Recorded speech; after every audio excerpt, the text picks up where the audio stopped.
Hi everyone, welcome to OCTOP's 8th Skillshare Intro to Video Captioning. Let's make our medium more accessible. It's going to be facilitated by INCITE and folks from Song.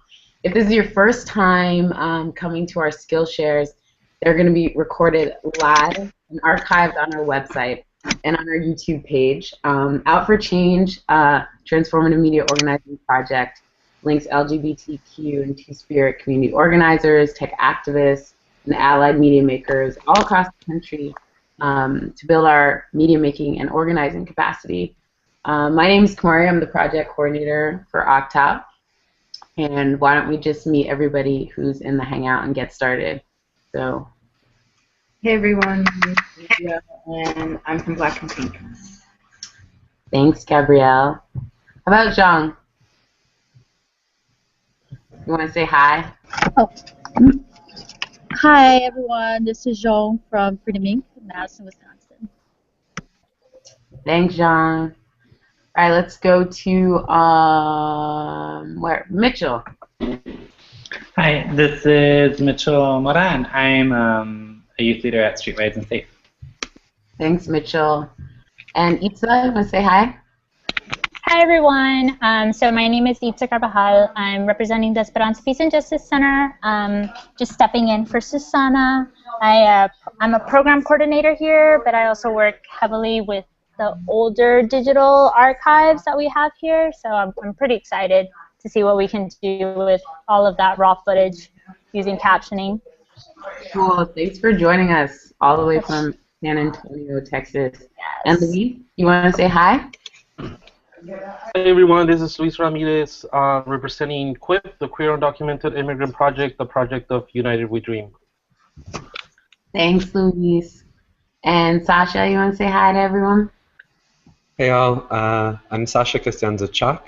I'm assistant professor of civic media at MIT, and I work with the coordination team of the Out for Change Transformative Media Organizing Project. Thanks, Sasha. Want to say hi, Bex? Hey all, I'm Bex Horwitz. I'm part of the Out for Change team and also work owner with RAD, Research Action Design. Cool. Thanks, Bex. And Kieran, why don't you say hi, introduce yourself, and also just take it away. Sure. Hi everyone, this is my first OCTOP Skillshare, so I'm sorry I didn't get to learn from you all, but I'm excited to have this opportunity here. I'm a member of INCITE and of SONG. INCITE is a women and trans people of color against violence organization that works to stop state and interpersonal violence through direct action and education. And INCITE currently has a couple campaigns supporting the Free Marissa Alexander campaign and Boycott, Divest, and Sanctions against Israel. And also INCITE will be having the Color Violence Conference March 26th through 29th in Chicago. This is the fourth of the Color Violence conferences. You can get more info at our website. And I'm also a member of SONG, which is Southerners on New Ground, that works to build connections between race, class, culture, gender, and sexuality. And I'm presenting this today as a member of INCITE, which is the OCTOP member organization, but it's a workshop that I developed as a member of SONG. So that's why I'm bringing SONG to the space today too. So then I think we're going to switch to the slideshow. Yep, the slides are up. That's up. Okay, great. So this is a workshop on just a basic introduction to captioning and subtitling video in order to make our media more accessible. Next. And just here are the links to INCITE, Southerners on New Ground. And also this information that is in the slideshow and in this Hangout is also available as a PDF if anyone wants to just print it out and have it in just a couple pages. And there are versions in English, in Espanol, and in large print. Next. So just some accessibility notes and stuff, general about how this presentation is going to go. We're live streaming this via Google Hangout, and it's not being real-time captioned. So the irony in that, of course. But so instead, in terms of accessibility, anyone that needs the real-time word-for-word can check out this slide set that we linked somewhere, right? If anyone needs the slide set and isn't sure what I'm talking about, post in the chat, and we'll get it to you. So everything I'm saying is in the slide set, and then when we break out into the little group discussions, we'll get someone to be the note taker to capture the real-time conversation. Do we have a note taker? Sasha, did you say someone was on that, or should we ask someone who's on with us? Yeah, we do have note taking going on. Okay. And so, like I said, most of what I'm saying doesn't need to be captured word for word, but I'll let the note taker know. And then y'all in the audience, just feel free to ask questions at any time. Next. So what are captions and subtitles? Captions are the text that appear on the screen, displaying the words that are being spoken when you're watching a video. And then subtitles are translations of that text into other languages. And I might use the terms a little interchangeably, but the difference is if it's the original language or a translation. And you can think of like closed captioning on TV, for example. Next. So why are captions necessary? So adding captions increases the accessibility of your videos and your media, specifically for deaf and hard of hearing folks who otherwise would have no idea of knowing what's being said in a video. But you can also think of other situations like if it's folks that can hear but are in a loud room and trying to watch a video. Lots of situations you can think of.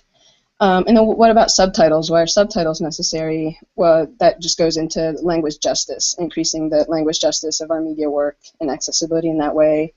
So specifically for folks who don't speak English, or English is not their primary language, but are surrounded in the US by English language media, or think of orgs that do multilingual or bilingual work. We probably have some representatives here today. So the note taker, at this point we're going to go into a group discussion, and Beck's next slide. So I'm going to just call on someone here. John, if you wouldn't mind, for example, can you tell us like some examples in your work or your organization where you've used video and it's either had captions and subtitles and you've noticed that it made a difference, or where you haven't had them and you've noticed that you might have needed them?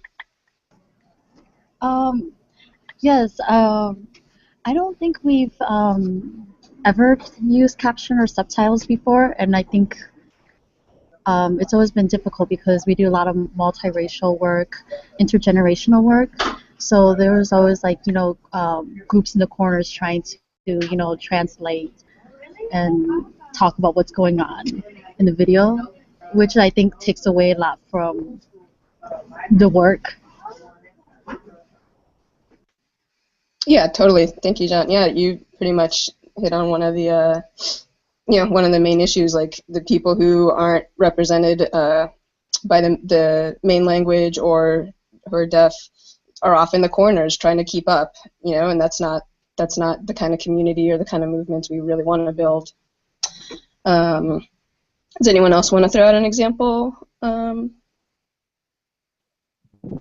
think for the Esperanza, we've had mixed experiences. So we do a lot of film screening here, and they'll be either completely in Spanish. We have had films like from Pakistan, who obviously English is going to be like the translation, and we've also produced our own videos. One of the difficulties has been that a lot of our communities will switch. They'll switch a lot from English to Spanish, and if we don't have the time to do the captioning, like an audience can be totally focused, and then all of a sudden, they lost whatever the idea was because they didn't speak Spanish or English, and it goes both ways for us.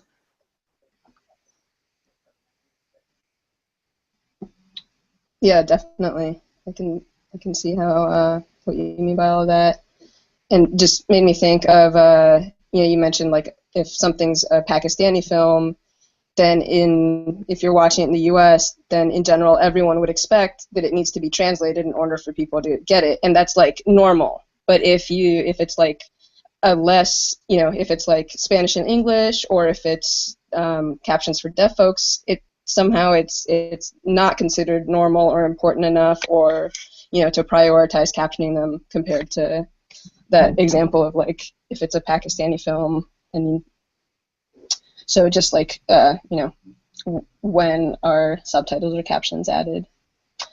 Okay, so next slide. So now we're gonna just so to make sure that we're all on the same page. It seems like we are, but as far as what we mean about captions or not having captions, we're gonna watch a video created by Song, and we're gonna watch it for folks that are hearing. We're gonna turn the audio off and just watch the video with no sound.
Thanks, Bex. And then back to the slideshow if you want. So this is going to be an audience participation question to the note taker. But like, what do you all notice watching this video without sound and video only? Can you get an idea what the video is about? And if you can, then can you engage with it deeply? And how does it feel to get only part of the information or only part of the story? Does anyone want to jump in with some thoughts on that? I'll go ahead and share. So as I was watching the video, it was still a little bit like there was some like this, it wasn't playing fully, but I didn't really get a lot of it. The only thing that I could see was like the fact that there was like a rainbow flag and it said Song, and so I was trying to like just focus and see and figure out what the video was about, but I couldn't really, like there was really nothing that could tell me what the video was about. So I felt completely disconnected just by having no audio and no subtitles at all. Yeah, great. Thank you for that. I think that pretty much captures it. Probably feel like we have no idea what's going on, and from that video, like Don Adrian, who was in the video, was smiling a huge smile, but yeah, I had no idea why. So I felt like I was kind of missing out for sure. And so this is why we need to, just an example, why we need to care about who's left out, who our media is and is not accessible to, issues of disability justice and language justice in our media creation, and especially in our online media campaigns. Next slide. So that gets us into this topic, or the question of what is disability justice. We're going to have Mia Mingus define it for us, or tell us a little bit about it. Kamaria, would you mind reading this out for us? Sure, I'll read it. Yeah, this is Mia Mingus. Disability is framed as lacking, sad, and undesirable, a shortcoming at best, a tragedy at worst. Disabled people are used as the poster children of environmental injustice or the argument for abortion rights. For many people, even just the idea that we can understand disability as not wrong is a huge shift in thinking towards interdependency. Our communities and movements must address the issue of access. There is no way around it. Accessibility is concrete resistance to the isolation of disabled people. Accessibility is nothing new, and we can work to understand access in a broad way, encompassing class, language, childcare, gender-neutral bathrooms as a start. We must, however, move beyond access by itself. We cannot allow the liberation of disabled people to be boiled down to logistics. We must understand and practice an accessibility that moves us closer to justice, not just inclusion or diversity. As organizers, we need to think of access with an understanding of disability justice, moving away from a quality-based model of sameness, and we are just like you, to a model of disability that embraces difference, confronts privilege, and challenges what is considered normal on every front. We don't want to simply join the ranks of the privileged. We want to dismantle those ranks and the systems that maintain them. And that's from Changing the Framework by Mia Mingus. Beautiful. Thank you, Kamaria. Next slide. So that was a quote from Mia Mingus. And Mia Mingus is a writer, community educator, and organizer. Does a lot of work for disability justice, transformative justice, and has, I think, been one of the main people who kind of coined the term disability justice and has done a lot of the kind of framework work around this. And disability justice, the other linked concept and term that goes along with it is collective access. And collective access, rather than like individualized access, is individual access, accessibility. Collective access is a model for living disability justice, where folks with disabilities and their allies can work together to create the space that necessary for people with disabilities to show up and be included in our movements and in our work. So we have another quote from Mia. Does anyone want to jump in and read this one out for us about how Mia defines collective access? Yeah, I can read it. Okay, thank you. Disability requires us to rethink independence and how we engage in movement spaces, down to how we think, move, and communicate, down to our very bones. As movements committed to social and economic justice, where are the disabled people in our communities, organizations, bases, and movements? Are they isolated? How are we reimagining access in ways that include limited to disability, that encompass class, language, gender, mamas, parents, and children? What would access beyond logistics look and feel like? Access that follows people to not just be included, but maintain their dignity and connection to their communities. How do we care for each other in ways that allow us to stay connected to our bodies and stay connected to each other in order to build the kind of world that we can care for us all? We are learning and trying and learning and practicing and learning again. Reflections on the end.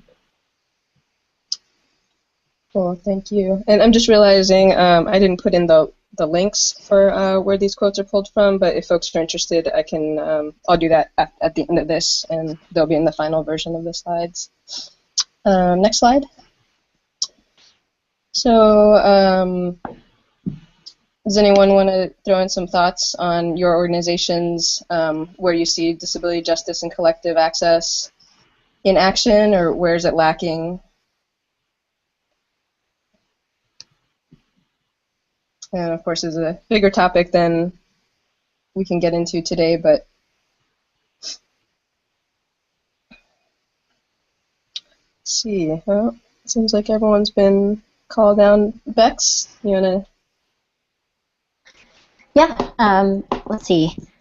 I mean, I think as far as captioning, I mean, with the OCTOP Skillshares, we've had videos for all of them. We haven't done subtitles on any of them.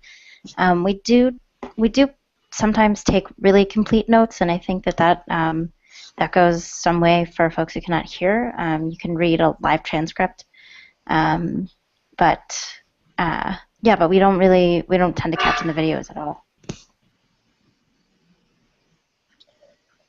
Yeah, thank you. Yeah, I think overall there's a lot of work to be done to, like a lot of our movement work, to actually bring disability justice to be a reality. But that we take steps or take action where we can towards it. So just obviously this is a bigger topic than we're going to be able to adjust here today. Hopefully, as organizations, we can push ourselves on it in general, disability justice and collective access. But today we're going to learn one particular concrete skill of captioning that we could implement that would push us towards accessibility if we put into practice.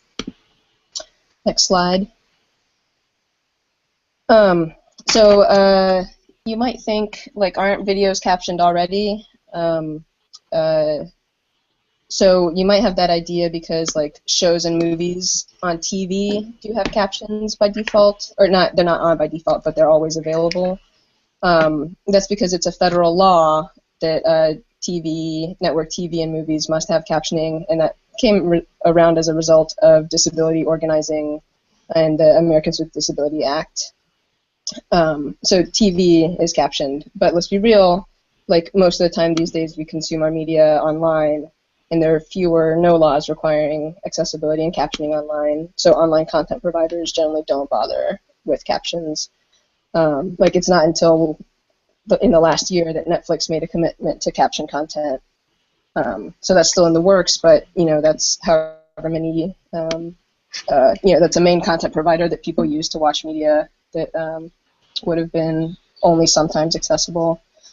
And if we think about the media that we make ourselves, you know, in doing movement work, they don't caption themselves. It doesn't happen automatically. If we want our videos to be accessible, we have to make captions a priority, and we have to do it. We have to make the time and capacity to do it. So you might also think that things might be captioned automatically because YouTube has this automatic captions feature. But they are computer generated, and they're pretty much never accurate and are more just kind of a joke than a way that people can actually get the information. So there's this whole meme, caption fail, and, you know, this example that's up on the screen that's showing an interview with a victim's brother on a news show, from what you can tell from just looking at it. But what it says that the person is saying is, he's planning a window or peacemaking of people. You know, it just doesn't even make any sense. So clearly that's not a solution towards accessibility. Not that we thought that relying on, like, corporate media was going to be a solution for us. But next slide. So another part of this is, other than the, like, concrete knowing how to do captions, is just in general knowing, creating a media accessibility plan, knowing what media you're creating and what is or is not going to be accessible about it, rather than being surprised at the last minute, like, oh, we didn't caption it, oh no. So all of these, there are a lot of different factors that go into whether your media is accessible or not. It includes, like, what type of media is it? Is it photo, video, or text? Because the accessibility that goes into the different types of media are a little different. There's where you share it. Facebook versus Twitter versus email are going to have different ways that accessibility plays into that. There's how immediately do you need to share it. Is it something you need to get out right away the moment that you capture the video, or is it something that you can put out that like has a little bit of a timeline where you're putting it out in the future? And, you know, then the more obvious questions, like, are you able to caption it? Are you able to subtitle it? Next slide. So let's think through an example of two different kind of media accessibility plans. So for this example, we're having an action in the morning, and on the one hand, we could record a video of it, of our action in the morning, and then I can't attend the action, but I can commit to being online, and I'll be home and online, and I'll caption it. And then Bex also can't go to the action, but Bex can be around to translate the captions after I'm done with it. So the video gets sent to me, I caption it, then I send it on to Bex, Bex translates it, and then a few hours later we're done and we'll post it to our YouTube channel in the afternoon. Another option, another different media plan, is that we feel like we can't delay the media campaign, so we go live and stream the video right away from the action, and then hopefully we can go back and add the captions later. So there's kind of two extreme or the extreme opposing viewpoints. That's not the right word, but does anyone have any thoughts on like those two different plans? Any trade-offs? Can you see who's included or excluded by the couple different options?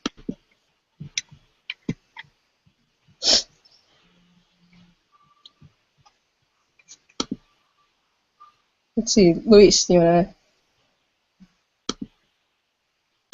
any thoughts on that? Yes.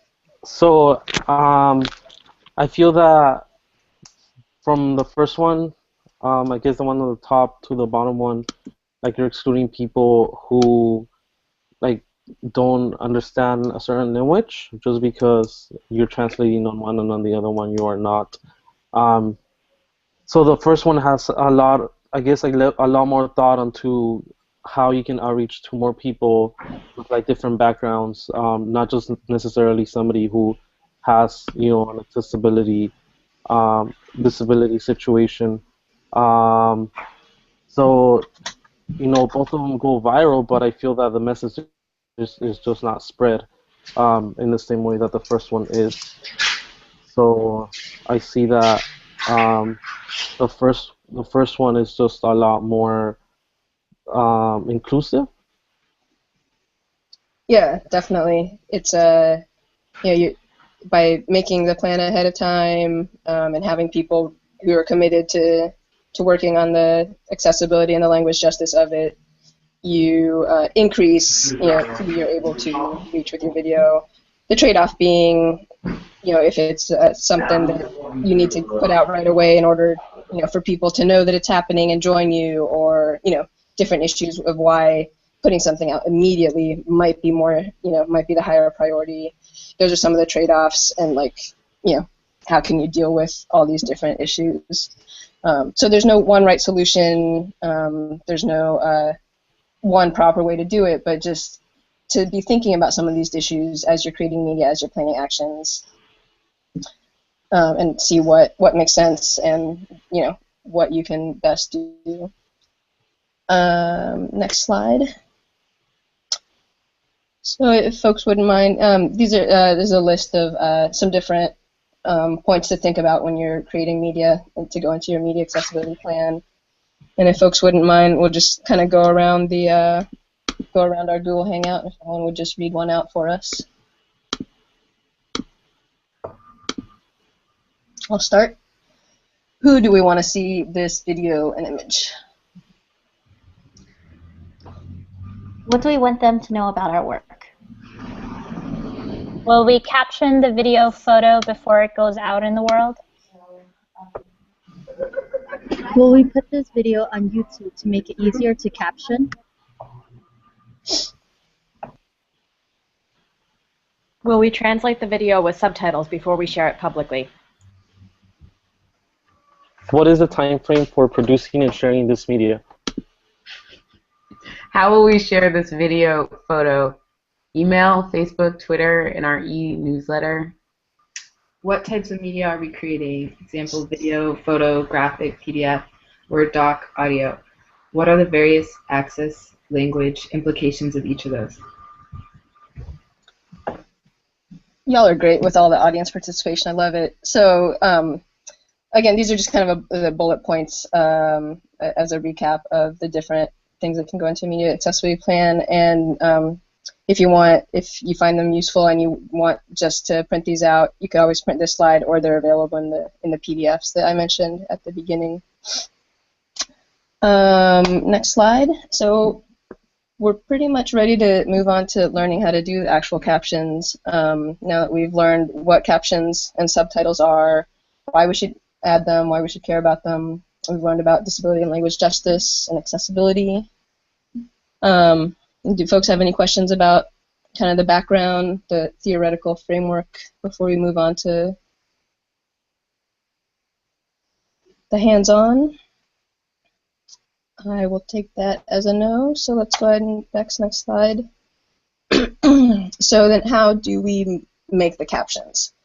Captioning basically involves three main parts. First, you type out what is said on the video, like making a transcript of what's said on the video. Then once you have everything typed out, the second step is you sync up the timing of your text to when it's said on the video so that your text will appear at the right time on the video.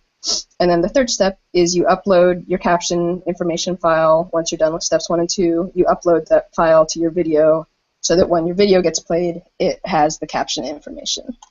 Next.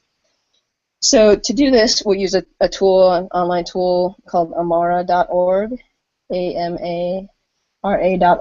It's an online tool to help create captions, and it makes the captioning process really easy. It's got instructions on the screen to help guide you through it. It's very user-friendly if you're not, once you come back to it and if you forget some of the steps.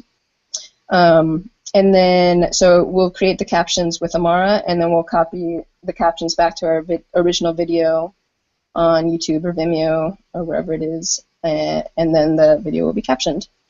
So next slide, we are going to do that by we'll do a live screen share. Bex is going to kind of show you how to do it while I explain. And then if you want to, if you learned better by doing, you can go ahead and log into Amara yourself too, and try it out, as we're demonstrating. And then any of the OCTOP partner organizations that want to do this hands-on, we'll encourage you to work on the video that you recorded of yourselves that's on the OCTOP YouTube channel. So anyone that wants to, the login information is the user's OCTOP-Skillshare, and the password is accessibility. And that should hopefully allow you to get logged in and then follow along with our screen share. So of the folks that are participating, is everyone, if you want to log in, have you been able to do that successfully? I missed the password. Accessibility. ACCESSIBILITY.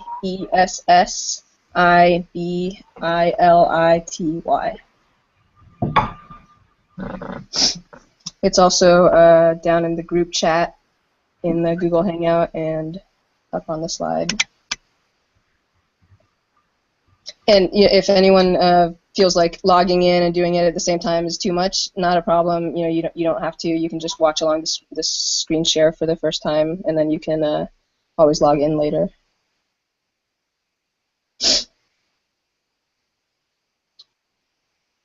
So then, if we're pretty much ready to go, so we're gonna this is gonna be hands-on. Bex is gonna be doing it live, and anyone that wants to is doing it, on your own computers. So just feel free to pipe in with any questions. It's going to be a little hard to make sure everyone's at the same place, so just let us know if we need to, slow down and go back.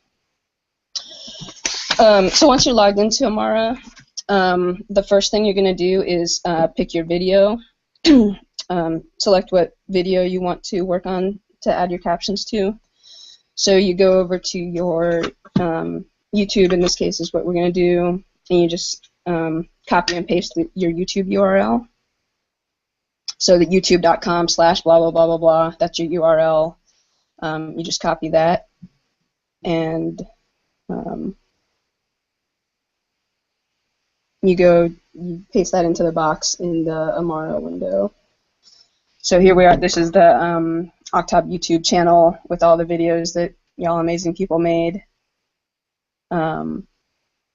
So you find your video, you load it up in YouTube, and then the URL, you copy it, and you paste it down in this box on your Amara homepage that says Add a Video.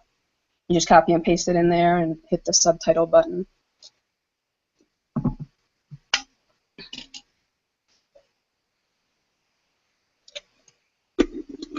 So again, for any of the OCTOP organizations that want to pick out the video that your organization recorded, your little introductory video, and copy in the URL into Amara if you want to work on this as we go. So then Amara is going to load up the video into Amara. And then, so once it gets it loaded in, then the next step is to tell it what languages we're going to be working with. So you go over on the left-hand side of the screen to where it says add a new language, and click on that. And so here you're telling Amara what language the original video is in, what language the person who's in the video is speaking, and then you tell it what language you are going to subtitle or caption into, what language the words that you're typing are going to be in. So this is where, right now we're going to do English to English, so that's the captioning, but this is where you could also translate them into another language and create the subtitles into multiple languages for multilingual. So then you can go ahead and click continue. So how's everyone doing that wants to do their own video? Everyone logged in, got their video, got their language selected. Okay, so then your video is loaded in, and then the next thing is now we start doing that first step of the captioning that I said, is that you type out what is being said on the video. So here's the Amara screen for that. Like I said, it's pretty user-friendly. It's got these instructions right on the screen there for when you come back if you've forgotten quite how to do it. There are keyboard shortcuts if you're a keyboard person, or you can do it all with the mouse if you're more of a mouse person. So basically, Bex, if you want to go ahead and hang on. So basically, you just press play over here. The video is going to start playing, and then down in this box where the little blinking cursor is, you just start typing what you hear. So now Bex is going to do that just for a few seconds.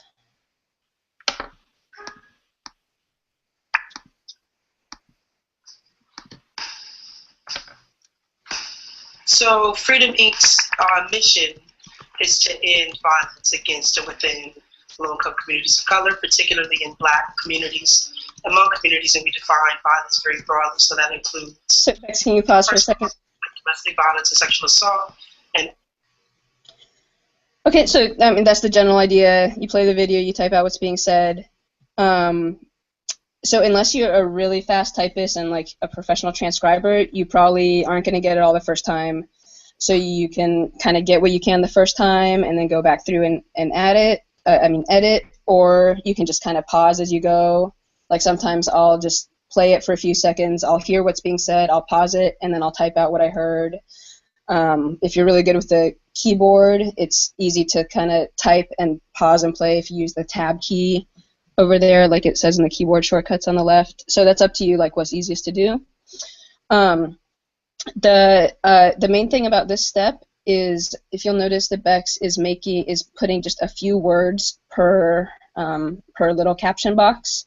You want to keep your phrases short. You don't want to just type everything the person's saying into one long paragraph. This is so that if you can see on the screen up there where the caption is showing up, you don't want that caption to take up a couple lines. You don't want it to be, kind of take up the whole screen. You don't want it covering up the person's face. So just a few words at a time. So Bex, if you want to go ahead and keep demonstrating, or if anyone is trying it at home has any questions.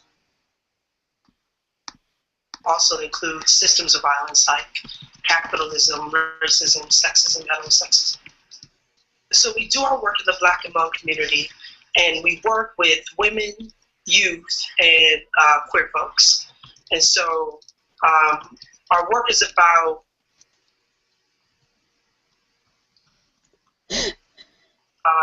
helping people to heal, self-transformation, and also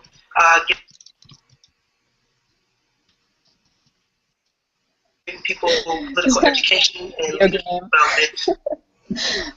Watching Bex, the video game of watching Bex type.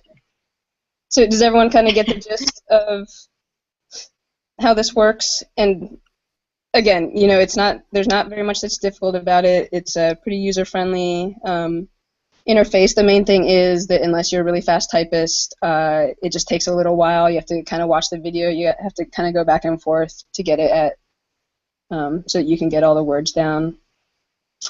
Does anyone have any questions, or anyone that's trying it having any trouble? And just Bex, can you do an example of what I mean about typing everything like all at once into a long paragraph, just to show Sure. what we want to not do? So that they can develop as social change agents and go out and go about creating the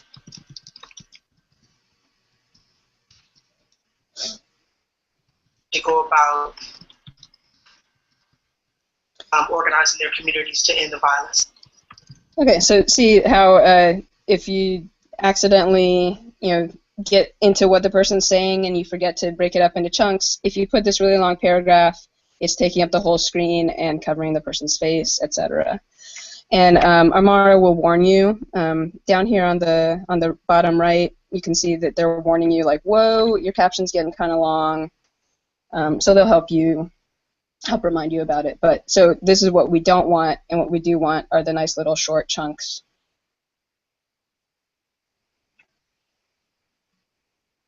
Cool. So it seems like if there aren't any questions on that, then obviously we haven't really completed this transcript. We're just, we wouldn't really call it done. And for 1 minute, this is a 1 minute video, you can expect to take maybe 5 or 10 minutes, depending on how slow or fast that you type. But so for the purposes of this example, let's say that we got it all typed out and we got it all correct, and we're ready to move on to the next step. So we go over to the right-hand side of the screen to the yes, we're ready to start syncing button. Okay, so this now we have our full transcript of what's being said. The next step, the second step, is to sync up the timing of what you've typed with when it's said on the screen. So Amara, again, makes it easy to do this. You can use keyboard shortcuts if you're a keyboard person. So basically the way it works is you press the play button and the video will start playing, and then you look down here at what you've typed, and you, as soon as that phrase that is the one that you've typed is about to be said, you press the down arrow, and that positions it at that time on the video. So you just press play, kind of let the video play, and just keep pressing that down arrow when the words that are about to be said. Go ahead, Bex. So Freedom Inc.'s mission is to end violence against and within low-income communities.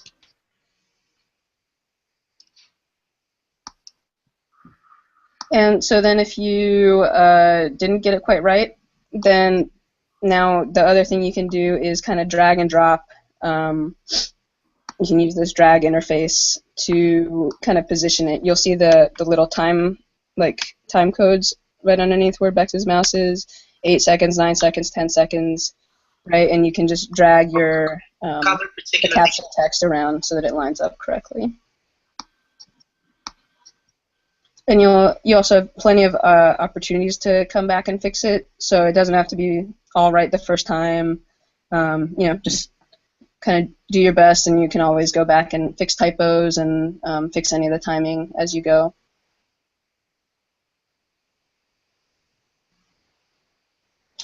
It's also easier if you have the actual correct text, since we kind of have only part of the text, but this is just to get the idea.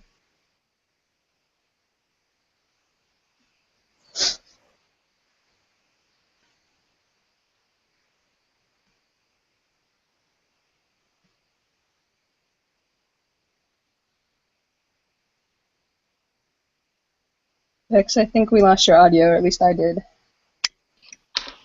Violence and sexual assault, and also includes systems of violence like capitalism, racism, and sexism, heterosexism.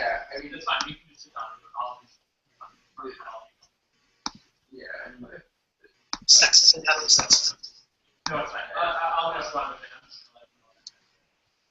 Sexism, heterosexism. Okay, I'll holler. So, I mean, that's pretty much the gist. Is everyone able to kind of get the idea, either from watching or if you're trying it on your own video? Yeah, this is great. Cool. Yeah, I mean, there's not too much to it.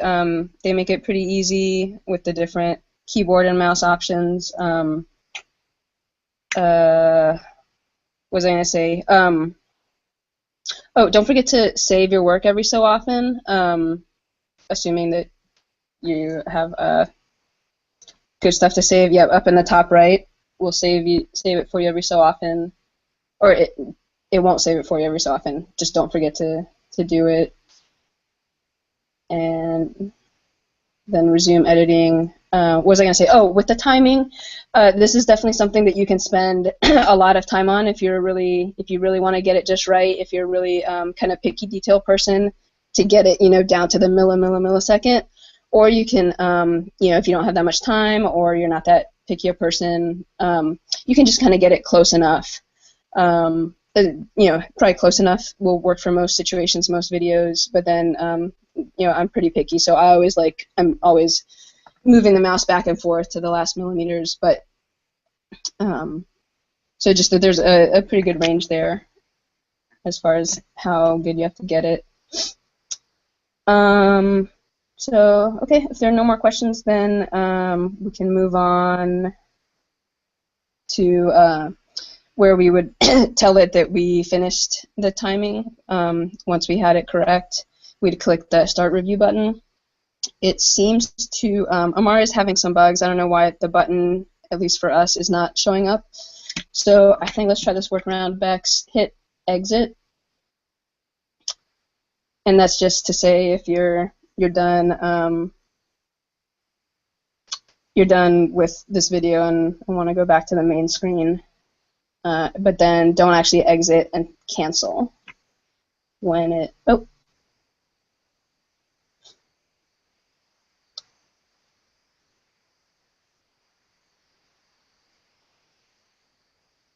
Well, it didn't do what I thought it was going to. Well, let's see if we can get it back and try again. So this is the your main kind of Amara screen for each video. So let's say we want to go back and we didn't quite finish. We want to go back. Just on the left-hand side of the screen, just click on whatever language it is that you want to work on. So in this case, we're doing English.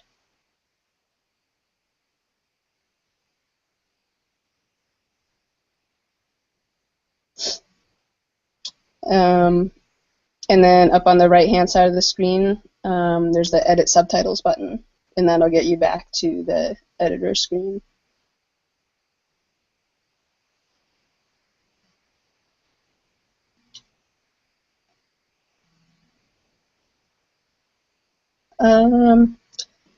Yeah, try. Does it not give you the option to cancel after you hit exit? Not that I'm seeing. Okay, well, this is some kind of weird Amara bug. I don't know why. It should give you the option to click that button to go to say that you finished the syncing. So hopefully they'll get that bug fixed. I'm not sure what's going on with that. So those of you at home, you won't be able to actually finish any videos today and publish them. But if the button were working, it would just take you to step 3, which says review and complete. And so basically it's just another chance to read through your transcript, look for any typos, to do any final adjustments on the timing sync up. It isn't actually another step that, it doesn't matter that we're skipping it. It just gives you one more chance to kind of watch your video through and make sure everything is good before you publish it. So, but basically that's all there is to it as far as creating the caption file. You type out what you hear, and then you sync it up. So if there are no more questions on that, we're going to move to then the third step, which is uploading the caption file onto the video. Karen, there is a question Yes. from a viewer that is, how can you use Amara.org, this program, to caption sound without a video? I'm not totally sure if Amara supports that. If you want to just caption audio files, there are other captioning software that you can use, that you can download and stuff. You'd have to look into it. I'm not sure if Amara will do that. Or you could take your audio file and upload it to YouTube. Just turn it into a blank video, something like that. Okay. Cool. We also have 7 minutes. So. Yes. So let's go ahead and move on to. So let's pretend that we did this. We were able to get everything just right, and we're ready to publish it. We have a video that we did prepare the captions for. Bex, I think you were logged into the different Amara account, so I'm not sure you're going to have it there.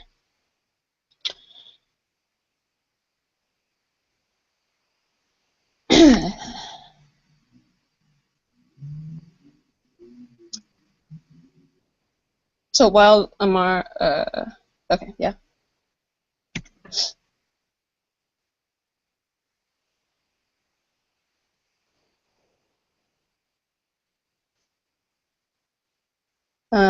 Okay, so let's, yeah, go ahead and load up the videos.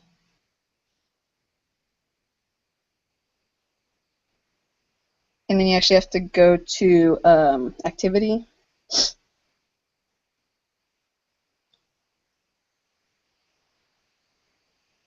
And then no, and then go down a few to where it says the black and pink. Okay, so we pre-did the captions for this black and pink video. Can you go back to the on the YouTube channel to the black and pink to this video? So we have on the YouTube channel is the original version of the video that currently is not captioned. So we're just going to take a look at it, what it looks like before it's captioned, and then we're going to upload the caption file so we can see the difference of when it is captioned. Okay, so this is the uncaptioned version of the video. Bex, can you go over to the CC button on the... Just play it a bit? Yeah, and can you put your mouse over on the CC button on to the right of where your mouse is? No, just like on the same line as where the play button is, next to the little cog wheel. Yep. Oh.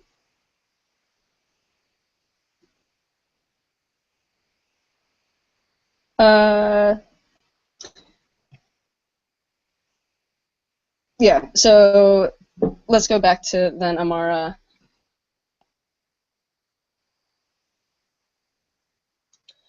Okay, so this is the video. Now what we want to do, we already did it, so let's go over on the left-hand side of the screen to the language and click English. These are completed completed captions.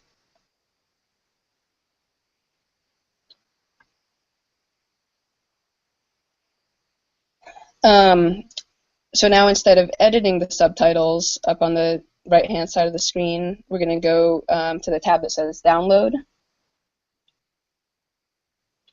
And we're going to download the .srt file. So this is just going to download, it's just a basic text file onto your computer. It's a text file that contains all the caption and timing information, and it just downloads it to your computer. And then you go back over to your YouTube, and you select your video, and you have to be the owner in YouTube of the YouTube channel or of the video, so you can log in and have all the admin information. But so you go to your YouTube, you select the video, and then you click on the CC or admin buttons like we saw Bex do before, and then you just go over to where it says Add Subtitles. Oh, well, how did that happen? Apparently we already uploaded them or something. Yeah, so anyway, you basically select to upload a file.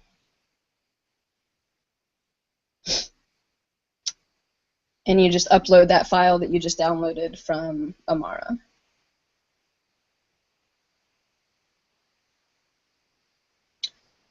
And while YouTube is kind of thinking, Amara has an option where you can automatically sync up a YouTube account with your Amara account. So if you have your own YouTube channel where all your videos are, you can link up your YouTube with it, and this step, you don't have to do this step. It kind of happens automatically for you.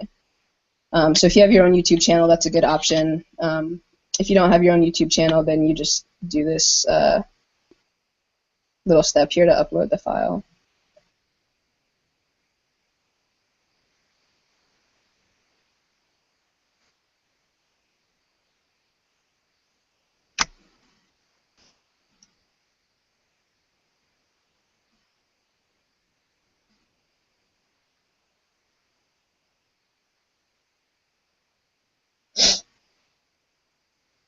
Yeah, and we're getting pretty close to the end of our time here. But we were successful.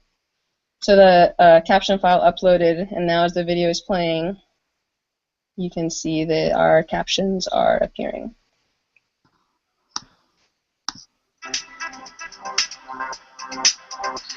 Black and Pink works with incarcerated LGBTQ people. How cool is that? So now whenever anyone goes to the video, goes to watch the video on YouTube, they have the option to turn on the captions. Woohoo! Awesome. So, if anyone has any questions, otherwise, Bex, if you just want to go back to the slideshow, just for the thank you slide, and my contact info, if anyone has any questions. Yeah, we have a question about YouTube, and it's a question about whether YouTube lets you type in subtitles, and what's that option on YouTube? Right. Yeah. So we kind of focused on the English to English today for simplicity, but to translate into another language is the exact same process, and it's even so just in Amara, you'd tell it that you want to translate, say, into Spanish, and then you type out everything in Spanish, not in English. And then if you've already got it synced up in English, if you've already got the captions done in English, then I think you don't have to do the syncing of the timing step again, because the timing will be the same if you're just translating the captions from English to Spanish, for example. And then when you upload it into YouTube, you'll just be uploading this file that has the Spanish information. So it's pretty much the same step. There's nothing any more or less confusing to it. Does that answer the question?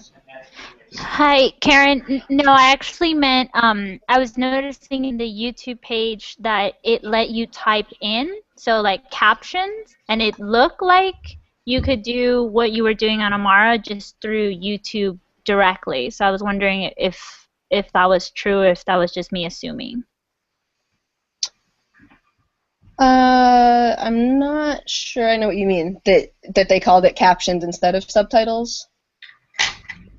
Yeah, let me see if I can show you. It was an option when we were uploading it. It said type here subtitles and then press enter. So it just kind of had the same format as Amara. Yeah. Like it's an interface for creating captions directly on YouTube. Yeah, yeah. I have not used that, and it might be, yeah, I don't know. I can't say. I have not used it. So if anyone wants to use it, try it out. Let us know what you think. Amara is the one that I'm familiar with. It's been around for a while. And Amara is like a website dedicated to getting as much media as possible accessible and captioned and subtitled and translated.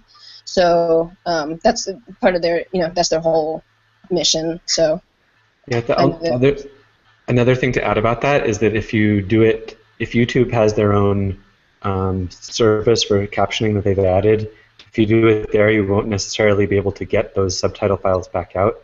So for example, let's say you wanted to put your video on a local computer to show at a screening at your community center. You probably want to download that video, and then you can show it with the local subtitle file. Or if you want to upload it to another video sharing site with higher quality like Vimeo. So you would, if you're going to go to all this effort, you probably want to do it using Amara. Yeah, that's a great question, and we're unfortunately out of time now. But everybody participating and watching, we have an evaluation form that's a link within the participation guide. So feel free to give feedback and ask more questions there, and we can get it to you, Karen, if you want to be in contact with folks. Yeah, please. If there are more questions that come out of this. So again, thanks everyone for joining. Thanks, Karen. Thanks, Carla, even though she's not here. Thank you anyway from INCITE and Song. And yeah, I guess that's it for our time for OCTOP this session. But we hope to see y'all again soon. Thanks for joining us.